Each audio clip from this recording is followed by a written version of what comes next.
ଆଜିର ବୈଠକରେ ଗତ ଜୁଲାଇ 6 ତାରିଖରେ ଆମେ ବସିଥିଲୁ। ଭାଟିମାନଙ୍କର ଅଭିଯୋଗ ଶୁଣି ଆମେ ଧାର୍ଯ୍ୟ କରିଥିଲୁ ଜୁଲାଇ ମାନେ ଏପ୍ରିଲ 1ରୁ ଏପ୍ରିଲ 1 2026ରୁ 21 ଟଙ୍କା ଧାର୍ଯ୍ୟ କରିଥିଲୁ ଏବଂ ଜୁଲାଇ 7 ତାରିଖରୁ 16 ଟଙ୍କା ନିର୍ଦ୍ଧାରିତ କରିଥିଲୁ।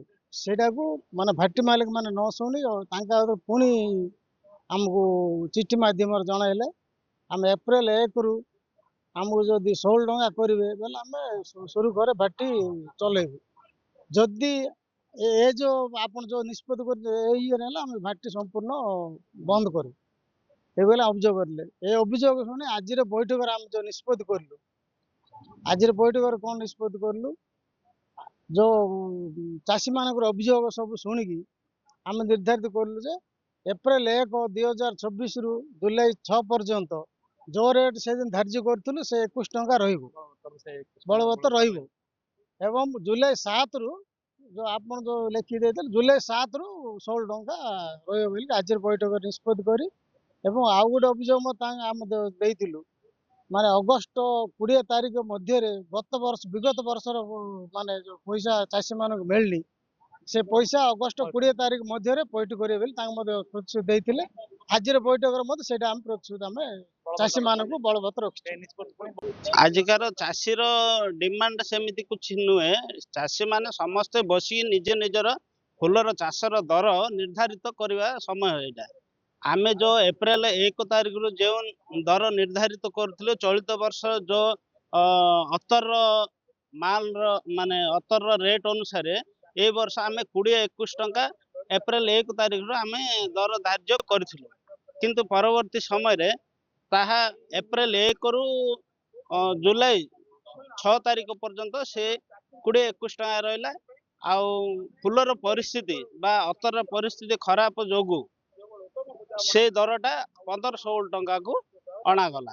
ସମସ୍ତଙ୍କର ଚାଷୀ ଏବଂ କାରଖାନା ମାଲିକ ମାନଙ୍କ ମିଳିତ ବୈଠକରେ ଏହା ନିଷ୍ପତ୍ତି ହେଇଛି ଯେ 15-16 ଟଙ୍କା ଚଳିତ ବର୍ଷ 31/3/2026 ତାରିଖ ପର୍ଯ୍ୟନ୍ତ 15-16 ଟଙ୍କା ବଳବତ୍ତର ରହିବ। ଆଜିର ବୈଠକରେ ଏହା ନିଷ୍ପତ୍ତି ହେଇଛି। ପୂର୍ବ ଫୁଲର ଯୋଉ ପ୍ରକାର ସ୍ଥିତି ହେଇଛି ଆଗାମୀ 3-4 ବର୍ଷ ହେଲା, 3-4 ବର୍ଷରେ 25-26 ଯେଉଁ ଆର୍ଥିକ ବର୍ଷ ଥିଲା ସେଇ ବର୍ଷ ଅତରର ରୂର ମାଲର ଦରଟା 19-20 ଲକ୍ଷ ପର୍ଯ୍ୟନ୍ତ ଯାଇଥିଲା। ସେ ସମୟରେ ଆମର ଫୁଲର ଦର 30-36 ଟଙ୍କା ପର୍ଯ୍ୟନ୍ତ ବା 36 ଟଙ୍କା ପର୍ଯ୍ୟନ୍ତ ଥିଲା। ସେଇ ଦରକୁ ଆମେ ନିୟନ୍ତ୍ରଣ କରି 31 ଟଙ୍କା ଦର 24-25 ବର୍ଷରେ କରିଥିଲୁ। ବୁଝିଲା, ଏଇ ଯୋଉ ଦର ମିଡ଼ିଆ ମାଧ୍ୟମରେ ସରକାରଙ୍କୁ ଆମେ ଅନୁରୋଧ କରୁଛୁ, ଏଇ ଯୋଉ ମାଲର ଦର ନିର୍ଦ୍ଧାରିତ ଆମର ଚାଷୀମାନଙ୍କ ପାଖରେ ରହୁନି କିମ୍ବା ଆମର ଓଡ଼ିଶା ସରକାରଙ୍କ ପାଖରେ ମଧ୍ୟ ଏହାର ଅଭିଜ୍ଞତା କି କୌଣସି ପ୍ରକାର ଜଣାଶୁଣା ନାହିଁ। ତେଣୁକରି ସରକାରଙ୍କୁ ଆମେ ଅନୁରୋଧ କରୁଛୁ, ଆମର ଯୋଉ 200 ଖଣ୍ଡ ଗାଁର କିଆ ଫୁଲ ଚାଷ ହେଉଛି ମୁଖ୍ୟ ଚାଷ, ଏଇ ପ୍ରତି ଟିକେ ଧ୍ୟାନ ଦେଲେ ସରକାର ଆମେ ଟିକେ ଉପକୃତ ହେଇଥାନ୍ତୁ। ଆଜି ଚପନେଶ୍ୱର କିଆ ଫୁଲ କମିଟି ସଭାପତି, ସମ୍ପାଦକ, ଉପସଭାପତି ଏଥିରେ ସମସ୍ତ କମିଟି ବୃନ୍ଦ, এই ଅଞ୍ଚଳର ଜନପ୍ରତିନିଧି ତଥା ସମିତି ସଭ୍ୟ, ସରପଞ୍ଚ, ଚାଷୀ ସମସ୍ତେ ମିଶିକିରି ଆଜି ପୂର୍ବ ଭଳି ବୈଠକ ହେଇଥିଲା ଯେ এই ଅଞ୍ଚଳରେ ଯେଉଁମାନେ କାରଖାନା କରିଛନ୍ତି କିଆ ଫୁଲ ଯୋଉ ଉତ୍ପାଦନ କରିବା ପାଇଁ କାରଖାନା, ସେମାନଙ୍କର ଅନୁରୋଧ କ୍ରମେ ଆଜି ସଭା ଆୟୋଜନ କରିଥିଲା ଯେ ତାଙ୍କର ଅନୁରୋଧ କ୍ରମେ ଆମେ ଜୁଲାଇ 7 ତାରିଖ ଦିନ ସଭା ବସିଥିଲୁ। ତାଙ୍କର ସହମତିରେ ଆମେ ଦରଟାକୁ 5 ଟଙ୍କା କମେଇଥିଲୁ, 16 ଟଙ୍କାରେ ଦର ଧାର୍ଯ୍ୟ କରିଥିଲୁ। କିନ୍ତୁ ତାଙ୍କର ଯୋଉଭଳି ପୁଣି ଏପ୍ରିଲ ମାସ ଠାରୁ ଏ ଦର ଧାର୍ଯ୍ୟ କରିବା ପାଇଁ କହୁଛନ୍ତି, ଯେହେତୁ କିଆ ଫୁଲ ସବୁବେଳେ ତାଙ୍କୁ ଦିଆଯାଏ, ପରବର୍ତ୍ତୀ ପର୍ଯ୍ୟାୟରେ ତାଙ୍କେ ଟଙ୍କା ଦିଅନ୍ତି, ସେଥିପାଇଁ ତାଙ୍କେ ବହୁ ଆଶା ଯୋଉ ଆମକୁ ଆଶା କରୁଛନ୍ତି ତାହା ସମ୍ଭବ ନୁହେଁ, ଯେହେତୁ ଚାଷୀଙ୍କର ଲସ୍ ହବ। ସେଥିପାଇଁ ଆମେ ତାଙ୍କୁ ଜଣେଇଲୁ ଯେ 7 ତାରିଖରୁ ଯୋଉ ନିଷ୍ପତ୍ତି ହେଲା 16 ଟଙ୍କା ଦେବେ, ପୂର୍ବରୁ ଏପ୍ରିଲରୁ ଜୁଲାଇ 7 ପର୍ଯ୍ୟନ୍ତ 21 ଟଙ୍କା ଦେବା ପାଇଁ ଆମେ ଆଜି ମିଟିଂରେ ନିଷ୍ପତ୍ତି କଲୁ। ଆଜ୍ଞା, ଆମେ ଏଠି ଚାଷ ଯୋଉ ଫୁଲ ତୋଳିବାକୁ ଯାଉଛୁ ଆଜ୍ଞା, ସକାଳେ 4:30-5ଟାରେ ଯାଉଛୁ।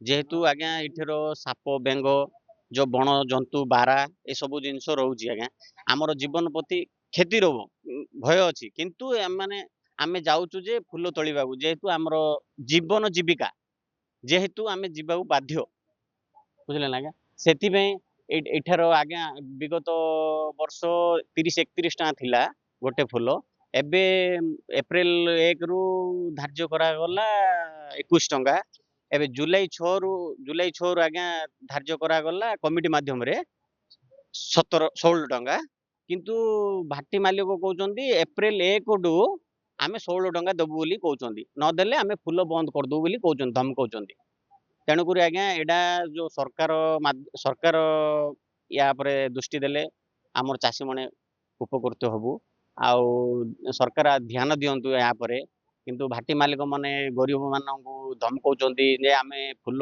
ବନ୍ଦ କରିଦେବୁ ଆଜ୍ଞା ଆମର ଜୀବନ ଜୀବିକା ଏଇଟା ଯେହେତୁ ଆମେ କହିବାକୁ ବାଧ୍ୟ ହଉଛୁ ଆଜ୍ଞା ଆମେ ଗରିବ ଲୋକଙ୍କୁ ସାହାଯ୍ୟ କରନ୍ତୁ ଆଉ ସରକାରକୁ ନିବେଦନ କରୁଛୁ ଆଜ୍ଞା ଏହା ଦୃଷ୍ଟିରେ ଟିକେ ଦିଅନ୍ତୁ।